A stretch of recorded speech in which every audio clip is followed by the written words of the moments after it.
भाजपा की सरकार की नीयत होती तो 14 में आते ही उन बहुमत था, पारित हो चुका होता ही नहीं, लागू हो गया होता। 180 बहनें संसद में चुनकर पहुंची होती। लेकिन 10 साल के बाद कानून तो बन गया। लेकिन पूछना चाहते हैं कि 2024 के इन चुनावों में हमारी 132 सीटें जो आरक्षित महिलाओं के लिए होनी थी, उस पर वो लड़ पा रही है? नहीं लड़ पा रहे। कानून बन गया, लेकिन कानून का जो लाभ है, हक, अधिकार है, संसद में पहुंचना था हमें, तो उससे हमें वंचित रख दिया गया।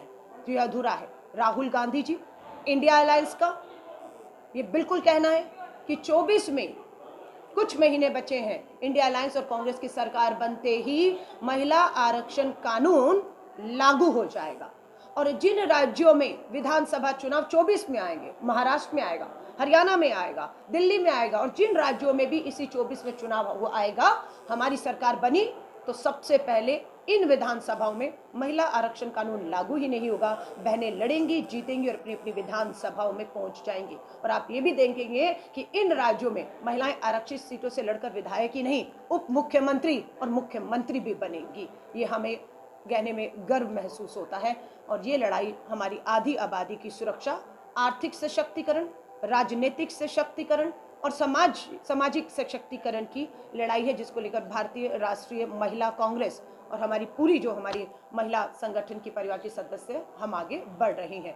आप पत्रकार साथियों को आप कोई सवाल हो उसका? बिल्कुल, हमारी पार्टी ने वन नेशन वन इलेक्शन को नकार दिया है। ये इस देश में संभव नहीं है। 140 करोड़ की आबादी है। हमारी विधानसभा, लोकसभा, राज्यसभा और बहुत जगह किन्हीं कारणों से उपचुनाव भी होते रहते हैं। बहुत जगह बहुमत ना मिलने से सरकारें या कुछ लोगों के सरकार से निकल जाने से, जैसे महाराष्ट्र में देखा, जम्मू कश्मीर में देखा, सरकारें गिर भी जाती हैं। तो स्वाभाविक है, वन नेशन वन इलेक्शन नहीं हो सकता है और आप लोकतंत्र की हत्या नहीं कर सकते हैं। भाजपा डरी हुई है, वो इस देश के संविधान को खत्म करना चाहती है, वो इस देश के लोकतंत्र को खत्म करके हमेशा के लिए, हम तो ये भी मानते हैं कि 24 में अगर भाजपा आई, इस देश का ना लोकतंत्र बचेगा, ना संविधान बचेगा और ना कभी चुनाव करके लोगों को अपना वोट से, अपने अधिकार से नेता सरकार चुनने का हक मिलेगा। भाजपा उस सोच तक जा चुकी है। इसलिए ये जो चीजें हैं, बार बार एक शगुफा छोड़ दिया जाता है। लोकतंत्र में इसकी चर्चा कहाँ हो रही है? निचले स्तर पर, हमें नहीं मालूम है। तो ये संभव नहीं है। भारतीय राष्ट्रीय कांग्रेस इसको नकारती है, हम इसका विरोध करते हैं। 2024 में क्या उम्मीद करते हैं?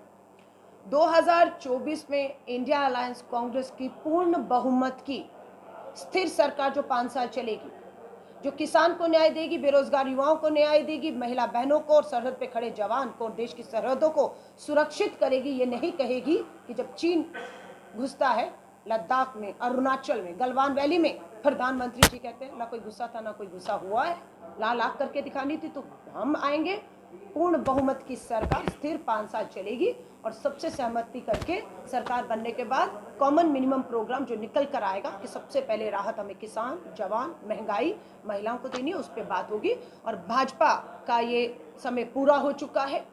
राम मंदिर तो ये बनाने का अपना राजनीतिक लाभ ले रहे हैं, पर राम राज्य की स्थापना इनके अपने राज्यों में, जहाँ पर मैंने अभी महिलाओं के साथ हो रहे बलात्कार, हत्याओं की बात की, वहाँ पर राम राज्य स्थापित नहीं हुआ। मणिपुर डबल इंजन भाजपा सरकार, गुजरात डबल इंजन भाजपा सरकार, आपका हरियाणा भाजपा डबल इंजन सरकार, गुजरात भाजपा डबल इंजन सरकार, और सब जगह बलात्कार है, हाहाकार है। और ये लोग राम मंदिर के इर्द गिर्द घूमते हैं, पर प्रधानमंत्री जी अपने ही डबल इंजन की सरकार में राम राज्य की स्थापना नहीं कर पाए, महिलाओं को सुरक्षित नहीं कर पाए, इसलिए उस पर आज वो बात नहीं करते हैं। बीएचयू पे भी खामोश रहते हैं, एक शब्द नहीं बोलते हैं, लेकिन राम मंदिर अपना कद बड़ा करके उसके इर्द गिर्द घूम रहे हैं।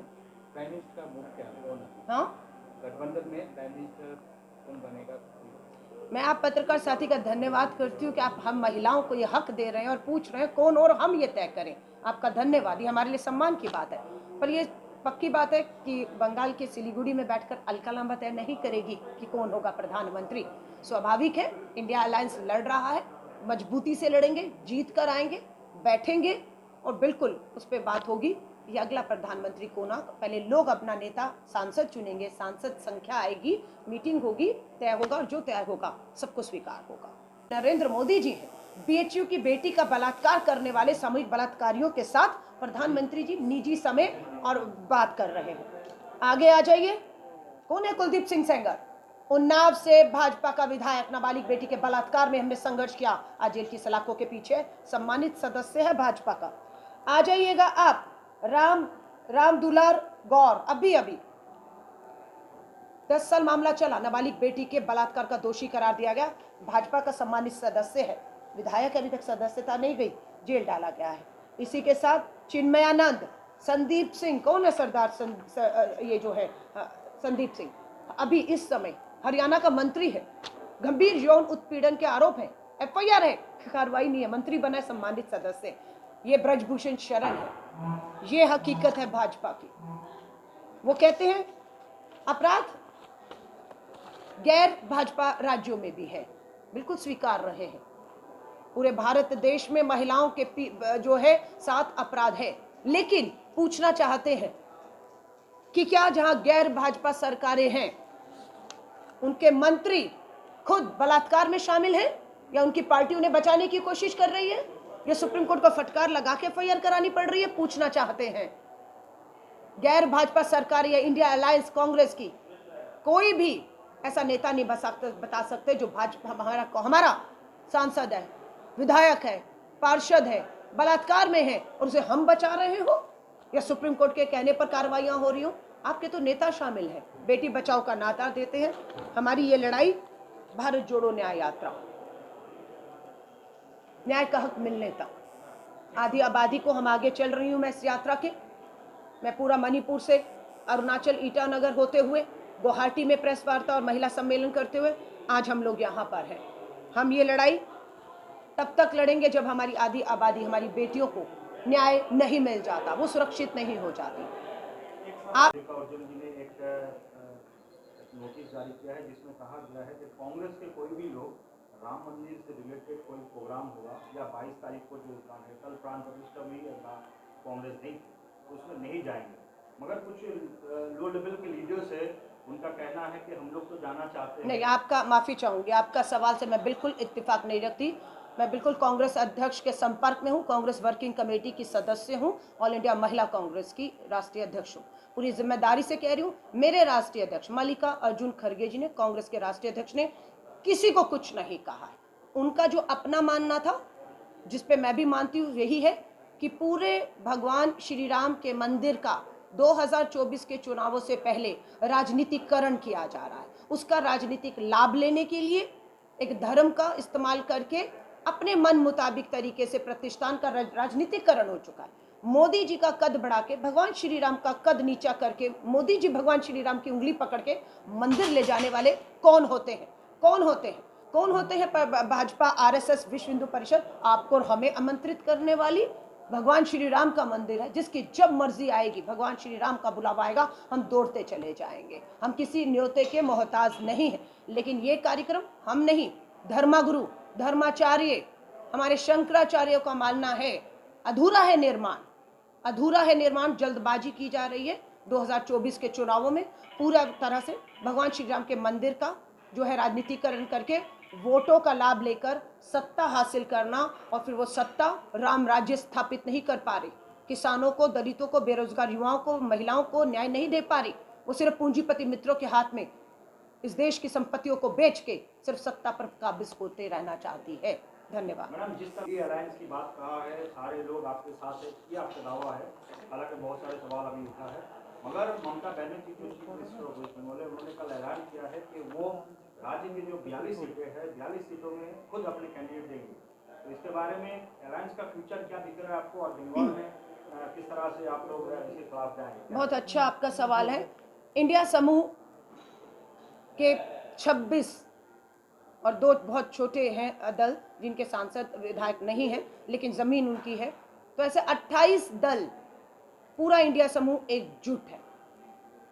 मकसद देश के लोकतंत्र को बचाना है, मकसद देश के संविधान को बचाना है, मकसद इस देश की तानाशाह सरकार को, जो देश में नफरत, धर्मों को लड़ाकर सत्ता में आना चाहती है, उसे बाहर करके लोगों को न्याय दिलाना है।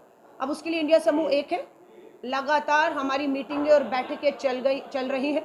बहुत सी राज्यों में हमारी मीटिंगें संपन्न भी हो चुकी हैं।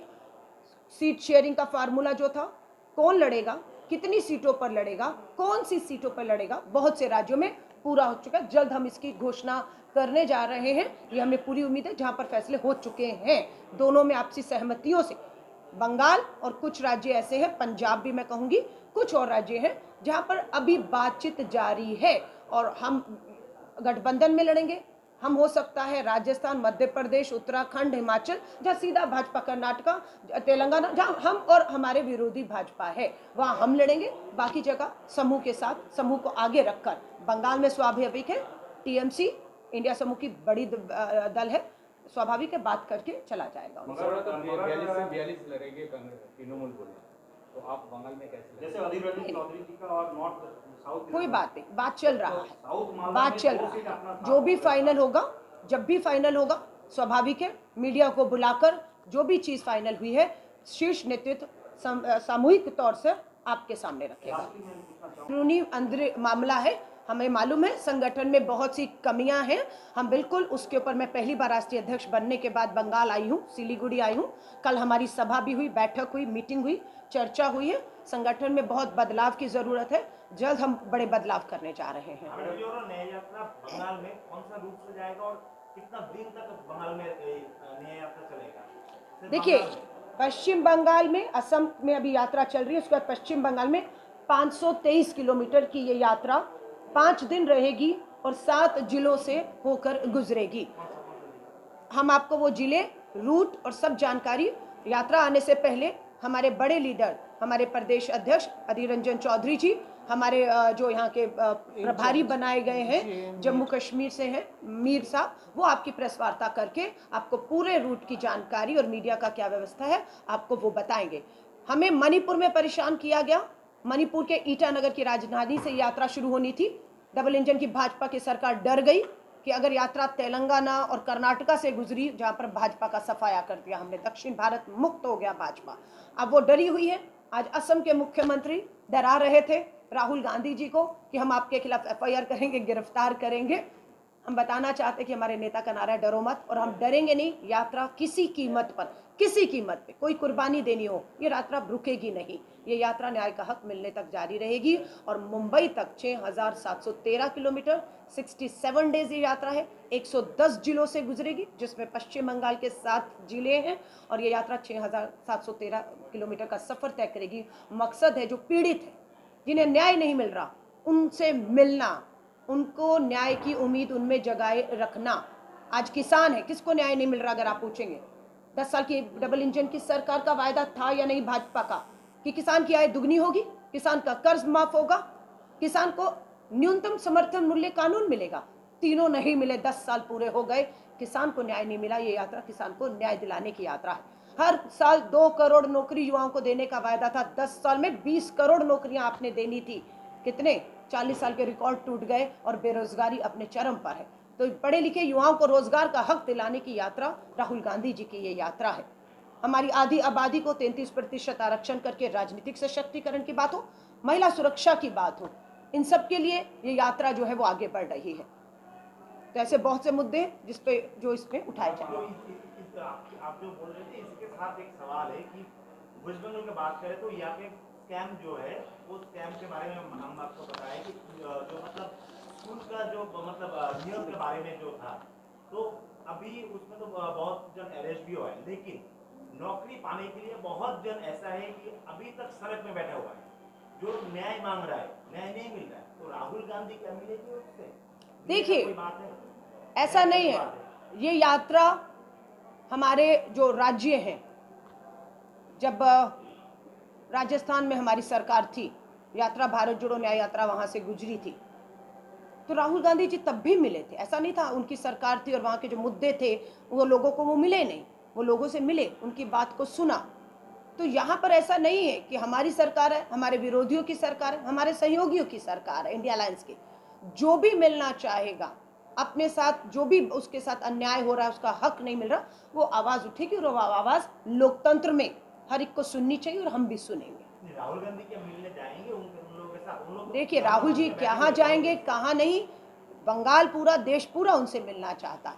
इन 7 जिलों के अंदर जो भी बंगाल या देश से जो भी आएगा, जहाँ यात्रा में आएगा, हमारा एक मिस कॉल नंबर है, वो मिस कॉल नंबर बता रही हूँ, मैं उनसे अपील करूँगी आपके माध्यम से, वो मिस कॉल नंबर करते ही वो यात्रा से रजिस्टर्ड होंगे, न्याय योद्धा का सर्टिफिकेट मिलेगा और वो इस यात्रा का रूट कब कहाँ कैसे है, राहुल जी कब कहाँ किससे मिल रहे हैं, उनसे मिल सकते हैं, ये सारी जानकारी। इसलिए उनके लिए जिनका आपका सवाल है, उनके लिए नंबर है, मिस कॉल नंबर न्याय योद्धा बनने के लिए 9891802024। मैं हिंदी में दोहरा रही हूँ, न्याय योद्धा बनने के लिए मिस कॉल नंबर है। मकसद है, श्री राहुल गांधी जी ने पहले दक्षिण से उत्तर भारत तक भारत जोड़ो यात्रा किया। 4000 किलोमीटर की यात्रा कन्याकुमारी से कश्मीर तक पहुंची और इसमें हम लोगों ने 12 राज्य शामिल किए। लोगों की मांग थी लगातार कि राहुल गांधी जी एक यात्रा पूर्व से पश्चिम की भी करें।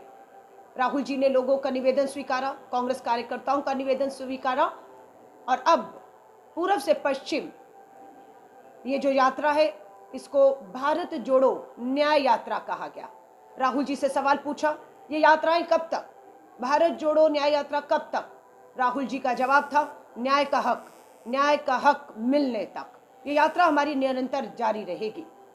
ये यात्रा 14 जनवरी को मणिपुर से शुरू हो चुकी है।